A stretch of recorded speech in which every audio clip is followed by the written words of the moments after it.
Hello, everyone. Thank you all so much for joining us. This is Left Bank Books welcomes St. Louis author Cait Stevenson, who will discuss her fun and historically accurate how-to guide to conquering an epic quest, How to Slay a Dragon.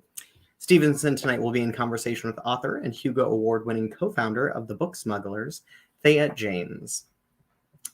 Left Bank Books is St. Louis's oldest independent bookstore. We would like to thank all of our supporters, the supporters of Cait and Thea, and everyone for their outpouring of love for our bookstore.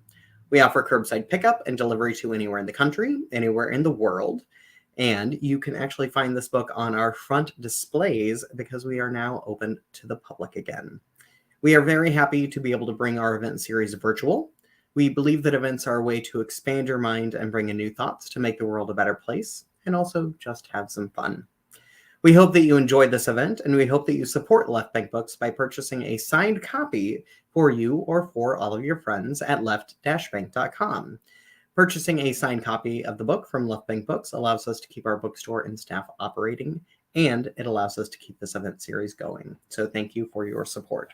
Cait was so kind to stop in today and sign copies of the book, and you can even get one mailed to you. So Cait has signed copies, and Thea sent these beautiful, I don't know if you can see this, I will try to zoom in, these beautiful book plates to go in the book once it is out, which is in a couple of weeks, I believe. I am Shane Mullen. I'm the events coordinator for Left Bank Books. I help produce our hundreds of author events each year with a fantastic team here in St. Louis. We will be taking questions from you, the audience, towards the end of the hour. So you can type your questions as a comment, and you can do that at any point in time throughout the event as you think of the question. And be sure to follow Left Bank Books on Facebook and YouTube to be notified about all of our fantastic virtual events. Our fall schedule is packed with incredible events for readers of all ages. Now, about tonight's books. About How to Slay a Dragon. Grab your magical sword and take the place of your favorite fantasy character with this fun and historically accurate how-to guide to solving epic quests. What should you ask a magic mirror? How do you outwit a genie? Where should you dig for buried treasure? Fantasy media's favorite clichés get new life from How to Slay a Dragon, a fantasy hero's guide to the real Middle Ages, a historically accurate romp through the medieval world. Each entry presents a trope from video games, books, movies, or TV, such as saving the princess or training a wizard, as a problem for you to solve, as if you were the hero of your own fantasy quest. Through facts sourced from a rich foundation of medieval sources, you will learn how your magical problems were solved by people in the actual Middle Ages. Divided into thematic subsections based on typical stages in a fantastical epic, and inclusive of race, gender, and continent, How to Slay a Dragon is perfect if you're curious to learn more about the time period that inspired some of your favorite magical worlds or longing to know what it would be like to be the hero of your own mythical adventure. And about Thea's book. About cooking for wizards, warriors, and dragons, which is available for pre-order now. 100 spellbinding recipes inspired by diverse fantasy worlds from The Witcher to the Broken Earth. Created by Hugo Award-winning co-founder of the Book Smugglers, Thea James, Cooking for Wizards, Warriors, and Dragons collects recipes inspired by fantasy classics and groundbreaking new voices, including Andrei Sapkowski's The Witcher, N.K. Jemison's Broken Earth trilogy, Robert Jordan's The Wheel of Time, Tomi Adeyeme's Legacy of Orishi, Patrick Rothfuss's The King Killer Chronicle, Tamora Pierce's Song of the Lioness, and many more. Organized by different meal types and ingredients, including breakfasts and second breakfasts, soups and stews, the hunt, the farm, the catch, snacks and sides and desserts, Cooking for Wizards, Warriors, and Dragons includes illustrations from noted artist Tim Foley and recipes developed and tested by professional chef Isabel Menuni. With 5 bonus feast spreads, this grimoire is sure to sate hungry readers from any realm. And now about tonight's speakers. Cait Stevenson earned her PhD in medieval history from the University of Notre Dame. or Notre Dame, I think probably. She concentrates on breaking down the barriers and hierarchy among academic and popular history. As at Sun Against Gold, she has contributed to Ask Historians, the internet's largest public history forum, where she also writes on topics ranging from medieval inheritance laws to whether 17th century children playing with toy guns said their equivalent of pew pew pew. She is proud to live and work in St. Louis, Missouri. And Thea James is one half of the maniacal duo behind The Book Smugglers, a Hugo-winning sci-fi and fantasy book review blog. Thea is a Filipina-American, but grew up in Hawaii, Indonesia, and Japan. She is a full-time book nerd who works in publishing for her day job and currently resides in Astoria, Queens, with her partner and rambunctious cat. Cooking for Wizards, Warriors, and Dragons is available, yes, in a couple of weeks on August 31st, and that is her first cookbook. And now, without further ado, if you would please help me in welcoming our fantastic guests for the evening, Cait Stevenson and Thea James for Left Bank Books. Give them a giant round of applause. Hello. Hi. Hi. I know that we have a fantastic audience here already, and I'm sure more will trickle in, but I'm going to pass off the conversation to you as we find out about these two incredible and fantastic books. All right, so we said we were going to start with introductions, which makes sense. I'm Cait. I grew up in St. Louis, and you, as some of you know, when you grow up in St. Louis, you don't leave. So I went to SLU. I went back to SLU for my first master's degree. I went to Notre Dame, which was awesome. And then I came back to St. Louis because when you grow up in St. Louis, you love it. And so I'm really, really honored to be here and doing an event for an independent bookstore in St. Louis. I fell in love with medieval history. Most people fall in love with medieval history when they're little, with knights and romances. And I didn't until halfway through my master's degree. And then things just kind of ballooned and spiraled, and I fell in love, and that's really the only thing that you can say is that I fell in love. But during my PhD, I discovered that my real passion is bringing history to other people instead of having it locked behind doors, like ivory tower. It's a thing, but I love the way you can mix in the stories about, emphasize more the actual stories about what happened in addition to saying what they mean.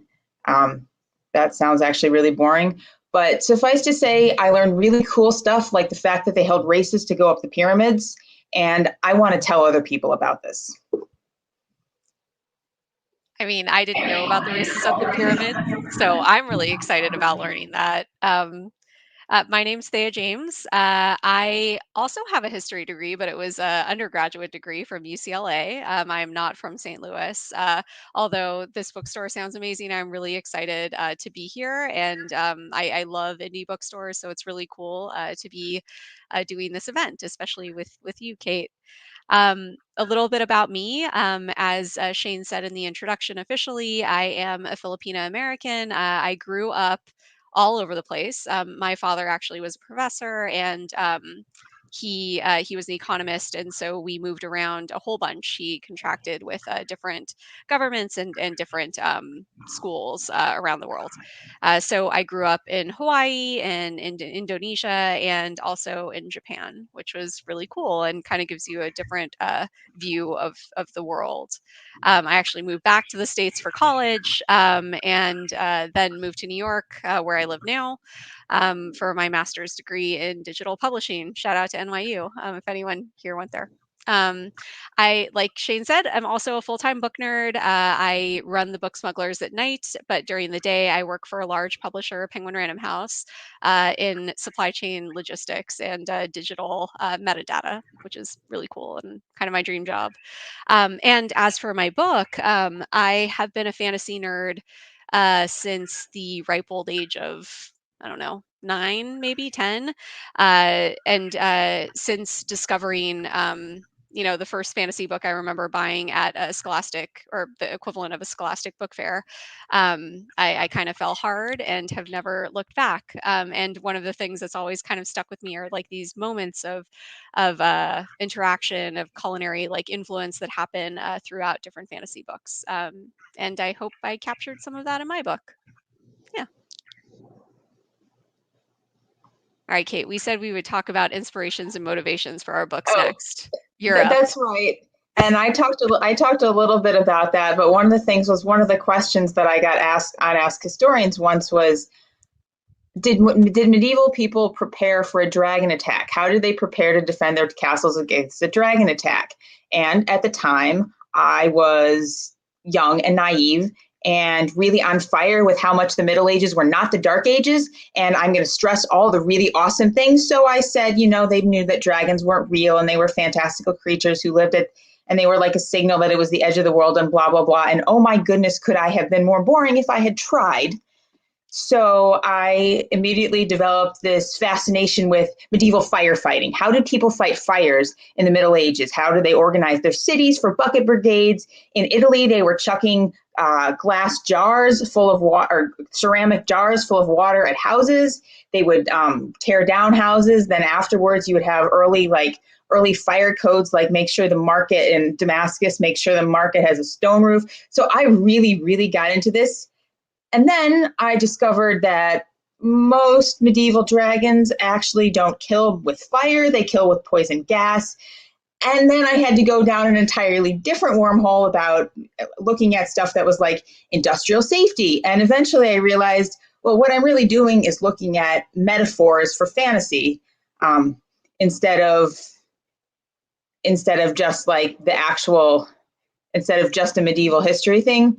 And so I started thinking about different fantasy tropes, because obviously I'm a fantasy reader too, and how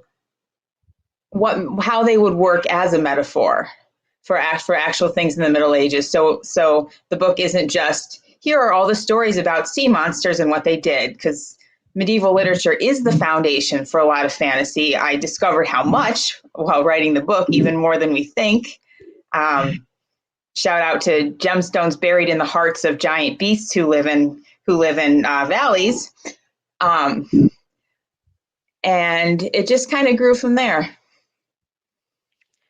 I do just want to say, so I have an annotated version of Cait's book, and there's several sections about sea monsters when a dragon attacks a village, and I found it fascinating, really interesting. So anyway, on my front, cooking for wizards, warriors, and dragons is kind of my culinary equivalent of fanfic. So I approach the project as I do basically any of the things that we do on the Book Smugglers, as a fan first, right? So it's kind of my love letter to many of the books and authors that I love. Or books that have kind of, and scenes that have stuck with me throughout the years. So I knew that I had to include, some old standbys, right? Like, of course, there's Lord of the Rings, there's Wheel of Time, Game of Thrones, Ursula Le Guin's, Earthsea Cycle, and of course, Anne McCaffrey's Pern. Like, all of those books are featured in there, as well as like some newer favorites, Patrick Rothfuss's King Killer Chronicle, Cait Elliott's superb, absolutely superb Spirit Walker books. If folks haven't read those, definitely check them out. And Kay Jemison's exquisite worlds, apocalyptic worlds, but wonderful fantasy worlds nonetheless. But I also pulled in like some really, really like maybe lesser known favorites, like Patricia C. Reed's Enchanted Forest Chronicles. In that story, there's a princess who runs away from the confines of the castle, right? This is like a middle grade series of books. She goes to a dragon and says like, hey, I want to be your princess. I can cook cherries jubilee, which is really cool. Like, you light cherries and brandy and ice cream on fire. Looks really cool. And she also made a job for herself as chief librarian, as well as head chef, and princess to a dragon. And that was like one of those moments when I was a kid, and I was like, yeah, you can do that. I can do whatever I want. So So that's kind of stuck with me, and there are several recipes in the book from there. Tamora Pierce is another big favorite. But I also included a whole bunch of emerging authors and voices in SFF who are, blowing up right now. So Tochi Onyebuchi, Rin Chupako, a fellow Filipina, Zen Cho, Alia de Bodard, Tomi Adeyemi, and many, many more. So my book is written with kind of a sense of humor. I kind of approached it with I have a weird sense of humor, so that's kind of reflected in there. And the recipes are there are some very ambitious ones, but then there are some like very straightforward ones that you can find, like the recipes or the ingredients in your kitchen and so on. So yeah, kind of approachable fantasy, I hope. And also approachable cooking. I know I've mentioned this before, but the genre of cooking blogs online where you have to read like 8 paragraphs about someone's family first. This is sort of the anti that. You get maybe 2 paragraphs that give you an overview of the actual book. This is a great cheat guide. If you want to pretend like you've read a bunch of fantasy, but you haven't, this is your book. But then it will go in, and they were on the road and escaping, but on the way they had to stop at an inn, and here's what they ate at the inn. And I figure at that point you can switch to my book and learn how to flirt with the barmaid, gender inclusively. And then because you flirted with the barmaid, how to win the bar fight. I was going to say, you shouldn't flirt with a barmaid, right? Like that's the moral of the story. Oh, that is definitely the moral of this story.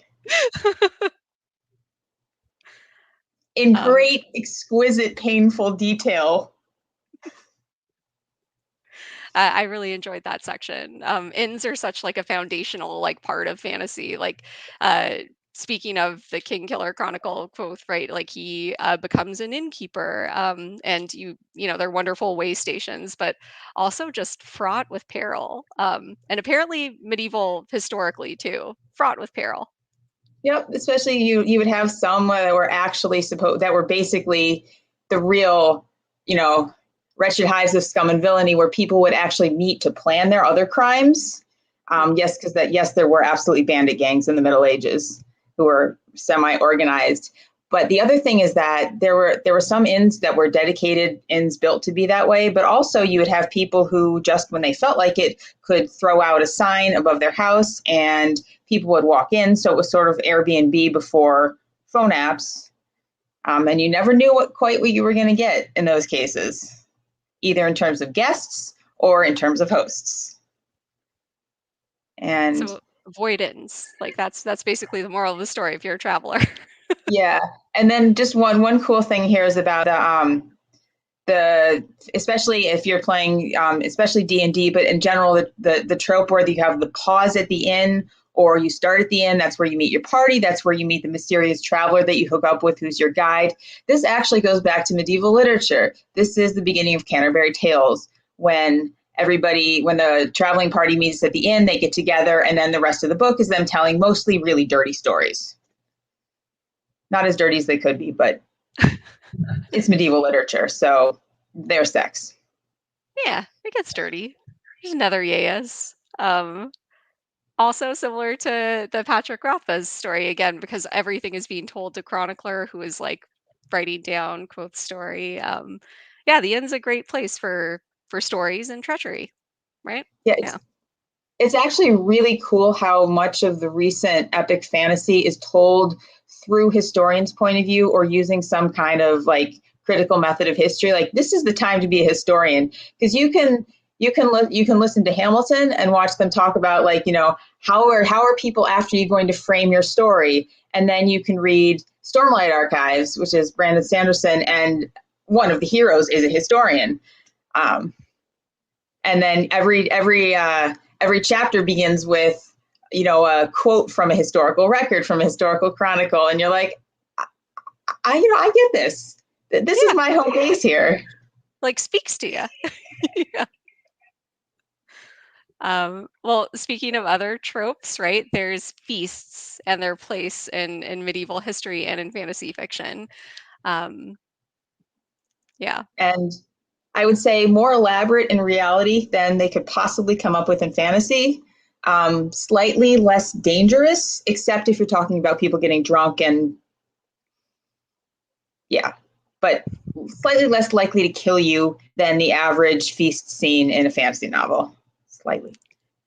Yeah, like feasts are like a huge cornerstone, right, of fantasy novels. And in my like research for this book, which basically was me rereading every favorite fantasy book and annotating and being like very gleeful, I kind of was shocked by how fantasy novels are incredibly traumatic, right? Especially feast scenes. Like there are some feasts where things are all like happy and delightful and there are celebrations and people are relaxing and it's like victory, yeah.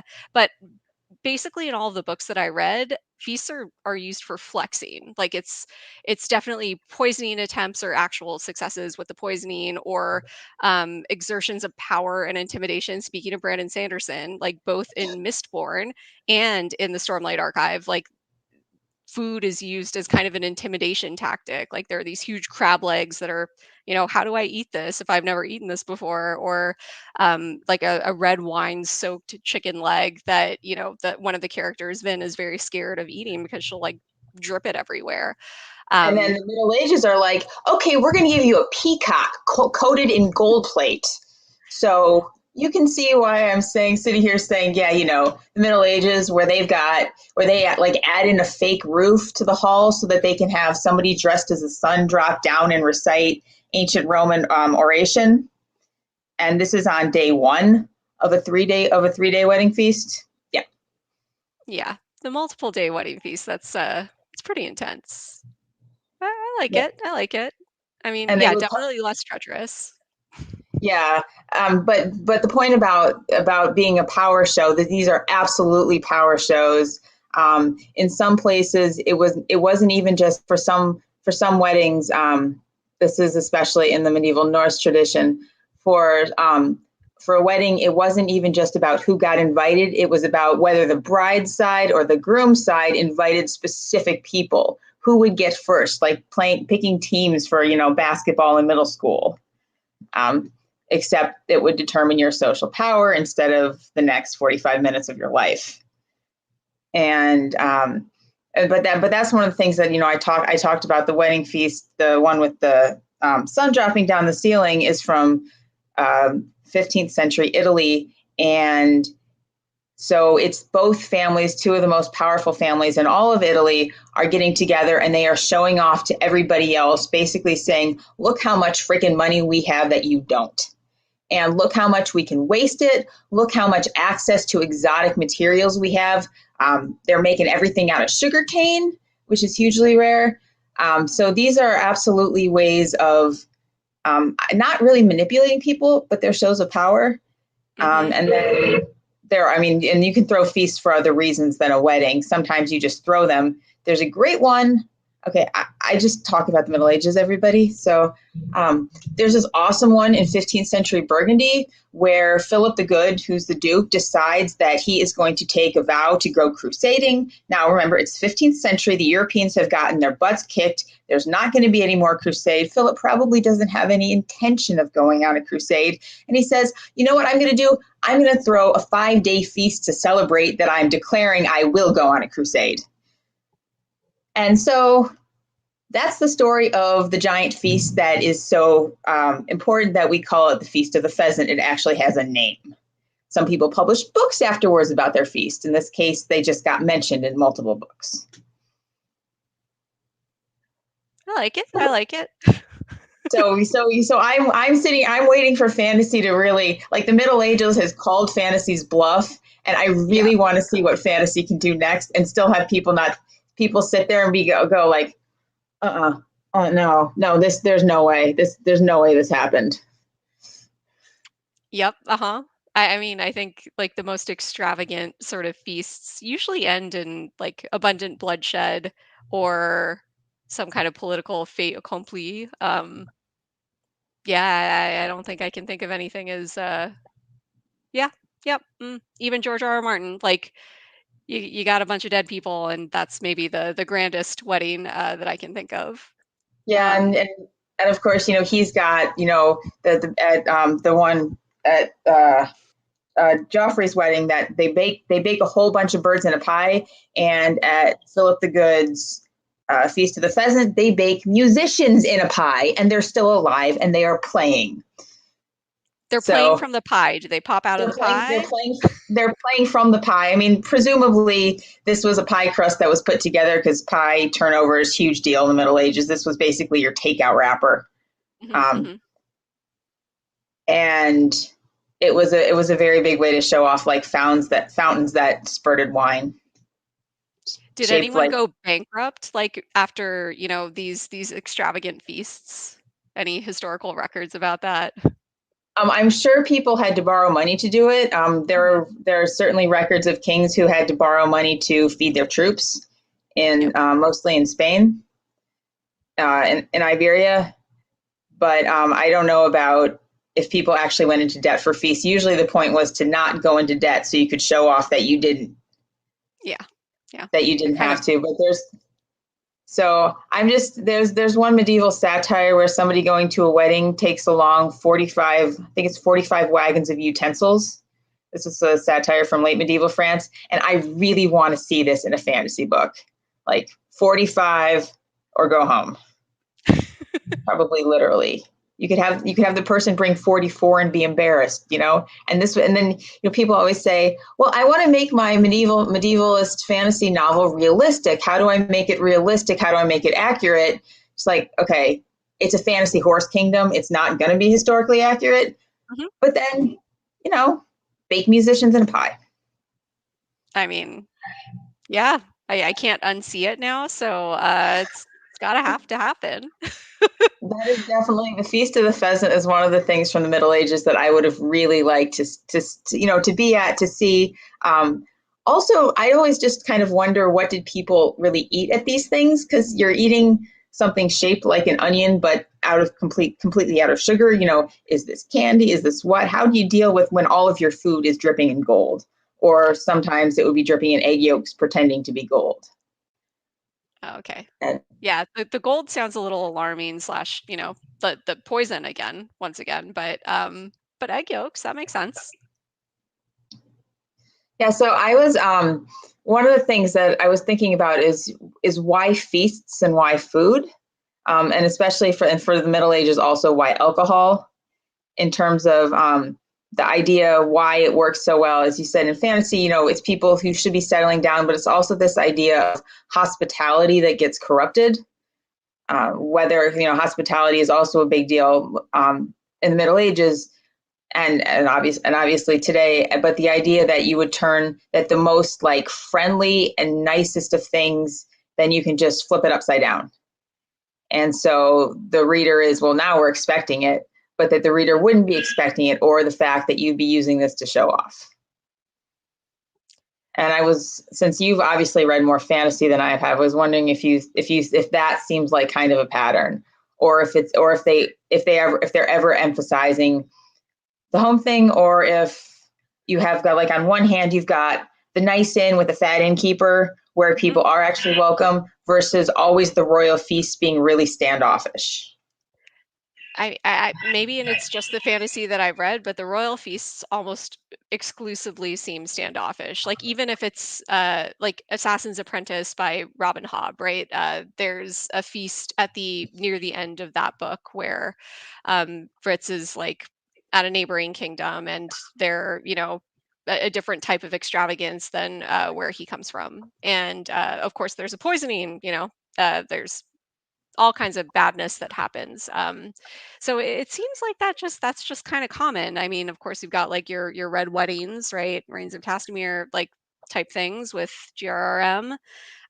Yeah, I think like the point about this is our home and we're welcoming you into it. And yes, welcome, diplomat, come sit with us, break bread. But wait, we're actually poisoning you to send a message, like a message with a capital M. Yeah, that seems to be very common in fantasy books. The trauma is real. Yeah, and I always wonder, like, how bad was school lunch for you, man? Yeah. Because that's my. I mean, that would be the obvious referent. And then, of course, I don't think that we can possibly do this without talking about the actual food. Of course. this is the really fun part because medieval Europeans didn't have access to the foods from half of the world. And we sort of have ideas of like the tomato is foundational to Italian cuisine. And so, what are they doing? How, lasagna dates from easily the 14th century, so probably before. And what do you do with lasagna without tomatoes? You just obviously, and so we find recipes where you're layering, giant noodles and cheese, or giant noodles and vegetarian meat, fake meat. They had this in the Middle Ages. So you get something like that, but people have a really hard time grasping this. Like the idea of, the giant turkey leg you can always find in the medieval section of amusement parks. Okay, well, guess something. I have some news for you about the turkey. And so I actually wanted to talk a little bit about one of the things I've written about online before that unfortunately didn't make it into the book for the obvious reason is medieval times, the restaurant. What do you get when you go there, and how accurate is this? And we can say that that Thea has a lot more leeway than the medieval times restaurant. So I looked at the menu online, and you start with roasted chicken, and this is perfect. This is a foundational meat for the Middle Ages. Okay, it's a little bit on the cheap side. Royalty aren't going to be wanting to serve it, but it was a basic meal that a lot of peasants would keep chickens in their house. We know this from reading about accidents in court reports with the chickens. You'd also find that the richer people would eat a much greater variety of types of bird. So we're good with the chicken, and also the vegetarian option. I talked about this. One of the things is that in medieval Europe, so I'm mostly talking about medieval Europe here. I can talk about the Islamic world a little bit later if we want, but that tends to show up less in fantasy, and mostly when it does, it's really Orientalist troped. So less interesting for current purposes. But the vegetarian option, they would often like grind up almonds or other nuts and make a fake meat because Christianity in the Middle Ages in Western Europe still had a lot of fasting requirements, especially not eating meat during Lent. And so they would come up with fake meat, and eventually in the late Middle Ages, the rich people would pay the church to not have to follow the rules because late medieval Christianity is awesome. And so then after you've got those two things in medieval times, you have garlic bread, and this is perfect. Medieval people loved garlic. It was a health food and it was a flavoring. Bread is the basic food. We've got all of that. This is really good, especially if you're serving wheat bread, which was considered the light bread, the white bread of the era, whereas the poor people are eating bread made out of barley, made out of pea flour. So you've got all that. But I do want to say this thing because the Middle Ages are often come across as the Dark Ages, as barbaric. They have what we call the moral economy in some cases, which was trying desperately to provide for everyone. So in German cities, in English cities, you would have a law that the smallest loaf of bread sold wouldn't be a certain weight that would change price based on the value of the coinage, but it would be what you could buy for half a penny. And so then the amount of the loaf would change in size, but you would always be able to buy at least something. And I think that that's actually a really cool idea and really important for the Middle Ages. But garlic bread, yeah, plenty of garlic bread. The dessert is pastry of the castle, which I did some research, and this is an apple turnover or apple pie, and this is perfect. Like I said earlier, pie crust is the fast food wrapper of the Middle Ages. It's the street food. Sometimes you'd actually eat the crust. Otherwise, you'd just be eating the stuff out of the inside. I talk in the book about some excellent cases of fraud involving selling pies whose contents were not as advertised, shall we say. And you can read the book and find out what those are. Very disturbing. So pastry of the castle is absolutely perfect. Apples, great. Apples in the Middle Ages, smaller than today, but apples are apples. Okay, but then we move on to the sweet buttered corn. So I also have some news for you about corn. First, I have half the news. Corn is also a generic word for grain in England English, and this is really confusing when you read medieval scholarship and they are talking about corn, but corn like maize, which is what we're talking about with the sweet buttered corn. Yeah, I got a little bit of news for you about that whole half of the world business. So you're not going to be doing too well. You're not going to be eating very much corn on the cob in medieval Europe. And then we move on to the tomato bisque soup, and again with the tomatoes. Cream soup, oh yeah, absolutely. Throw in the tomatoes and you're pretty far into the early modern era by the time you get there. And then they had herb basted, which herb basted is a great sign because, these were medieval flavorings. Herb was something you could get locally. Spice was something that was expensive and came from far away, the basic difference. But they're herb roasted potatoes. And once again, here is an update about the potato and how many potatoes there were in medieval Europe, which the answer is none. No. And then, you're tearing down all of my preconceived notions of potatoes. Okay. Yeah, and then those are all imports. And then the drink is coffee, and coffee is basically first attested in the Near East at the very, very, very end of the Middle Ages. So we are not doing too well in terms of realism. Somebody I've never been, so somebody else would have to tell me about whether you're doing very well in terms of the taste.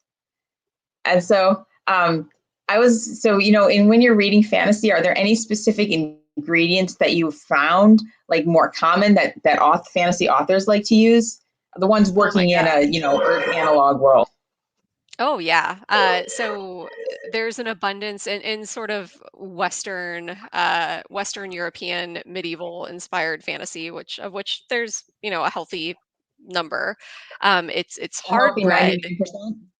Exactly. Hard bread, sharp cheese, cold chicken. Like I feel like those things are like the traveler's like basic pack, right? Like you can get that at basically any tavern.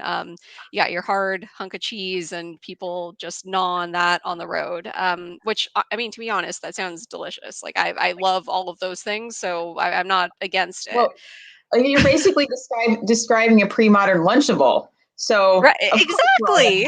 Of course, we're all going to go for this. Yeah. Although there are, I tried to be a little broader in the cuisines and in my book. So not just Western European, quote unquote fantasy medieval Lunchables, right? And the other thing that you see a lot of in taverns is stews, right? Like there's a barley stew, there's like a beef stew, like there's always a pot of stew that's kind of bubbling over the hearth, right? Which also, again, sounds delicious. That sounds wonderful. But how many stews can you really put in a book, right? Like, I mean, if you love stews, that's great. This is a good time to point out that stew was also the word used for brothels in 16th century England. So you just got some really awesome languages right there. Got a stew and a stew. Excellent. So yeah, I mean, I tried to include some other pantheons, other fantasy worlds, right? Even Ursula Le Guin's, Earth-Sea cycle, which is an archipelago of different islands. In that kind of, to me, as I read it, and maybe I'm biased, but as a Southeast Asian person, right, where I grew up a lot in Southeast Asia, I tended to think, oh, that's what most of these recipes are. So there's salted fried fish like ikan asin, which is a pretty easy dish to make, easy dish to buy, and is relevant to the people who would have lived in those conditions. There are also dumplings and potages and sambal and fried rice and all manners of different foods. So I tried to expand it a little bit without just keeping it specifically on the hunk of cheese and bread and chicken train. Yeah. I really appreciated your dedication to trying to move beyond the medieval European fantasy. The medieval European part of fantasy. This is actually something that I also tried really hard to do with my book. I joke in the back that it's basically a fantasy hero's guide to 15th century Germany and 10th century Cairo. I really wanted to get across the idea that we're talking about a medieval world here, which is all around the Mediterranean. I get a little bit further than that, because you got to talk about Greenland. And once you talk about Greenland, you have to talk about the pottery trade across the Arctic areas of Canada. Which is very cool. But I really, really wanted to see how we could make it all feel medieval, and how to make a fantasy quest go through the Near East without getting into Orientalist tropes. So Pyramid Quest is a good start. Thank you both so much. This has been such a fun conversation. I did not know that this was going to involve so much food. Now I'm like really hungry. We have a lot of questions from the audience. I have several of my own as well, because I'm just a very curious person right now of like all of these fantastic things you've been talking about. Let's start with Dana's question, because this was also one of my questions. So Dana's question is, what did medieval people drink? And my question to tack on to the end of that is, what would you order from the barmaid? Okay, so there is this awesome myth that medieval people couldn't drink water, that people drank beer and ale because that would heat up the water and that would kill the germs, and that they had no idea. Well, I have some news for you. People drank a ton of water, and medieval people knew perfectly well that if you heated up water, it would make it safe to drink. There's this fantastic source. It is supposedly a letter from the early 14th century. It's supposedly a letter from a dad to his sons who are just arriving at the University of Toulouse, and giving them all sorts of advice on how to be a freshman in college, basically, and including practicing sword fights with a broom in your bedroom for exercise during the winter. But one of the things he says is, remember about the well water of this area and the water of a couple of the rivers that are near Toulouse. Don't drink it unless it is cooked, so unless it is boiled. And then in guides for pilgrims, you have them writing about what's bitter water and what's sweet water. So, what's safe to drink and what's not. So people did drink a lot of water. The thing was that water was also a really stigmatized drink. It was considered to be what the poor people drank. It was considered to be what people doing penance drank. And it was just plain considered not to taste as good as ale in England, beer in Germany, wine in the Mediterranean region. You also now I've talked about Christian Europe here, and then you get to the medieval Islamic world, and you say, okay, well, Islam bans the drinking of alcohol. Okay, so now we're going to talk about medieval Islamic cookbooks, Arabic cookbooks, and how many different ways they find to get around this prohibition on drinking wine. They get to, what do you make it out? What is it made out of? Marco Polo has this awesome story where he meets Muslims who say, okay, well, if we heat up the grape, because you can't drink grape wine, right? So if we heat up the wine, it has a different name, and if it has a different name, it's a different substance, so we can drink it. So it's like mulled wine. Yes. So you have people drinking a whole lot of water, but you also have people drinking your wine, ale, and beer. Wine grew grapes for wine were growing much further north in the Middle Ages than they do today. Apparently, this was not very good wine. It's the kind from the area in Germany where it was grown. Was sold very cheaply, and you weren't allowed to sell that wine and claim it was wine from somewhere that made good wine. But you could have it. There was a lot more available. So yes, I love that question. Thank you for asking. But what would you order? Yeah. What would I order to drink? Well, I don't drink alcohol, so there's a slight problem there. So I would pretty much be sitting there with the water. Otherwise, the general hierarchy would be to drink wine. Ideally, wine was either it's the only alcohol in the Mediterranean region, or the higher class alcohol if you went further north to drink that. But often you would mix it with water to make it weaker. Our doctor giving advice to his sons even says, make sure you water down your wine, because otherwise you won't be able to drink as much, basically. And this is also something said in some cookbooks, that and don't drink wine away from meals. It's true. Yeah. I mean, mostly in fantasy is a vessel for poisoning, but yeah, you just got to be careful. So you would also not be drinking the wine, Thea? Oh, I would be drinking. I would certainly order a drink. It would probably be if it's like, a Friday night or something, then I would get like the strongest ale on the house. Or I mean, I don't know how historically accurate a whiskey would be, but some kind Not yet. of malt There's liquor. very distilled liquor is very end of the Middle Ages, and at the beginning, it's mostly used as a medicine. Oh, there you go. Ale it is. Cait, when does vodka come in? Oh, I can tell you a lot about the history of Budweiser, but and Anheuser-Busch, but hard liquor and specific types of hard liquor are not really my game. Yeah. Okay. I didn't know if like Poland and Russia were part of your research or not. No, I have sort of this gap in between about 1550 and 1800. So. Oh, yeah. Okay. I mean, my gap is a little bit larger than that. So. Same. Yeah. just saying. All right. So Talia Elizabeth is asking, Cait discussed how feasts historically have been an example of hospitality that gets corrupted.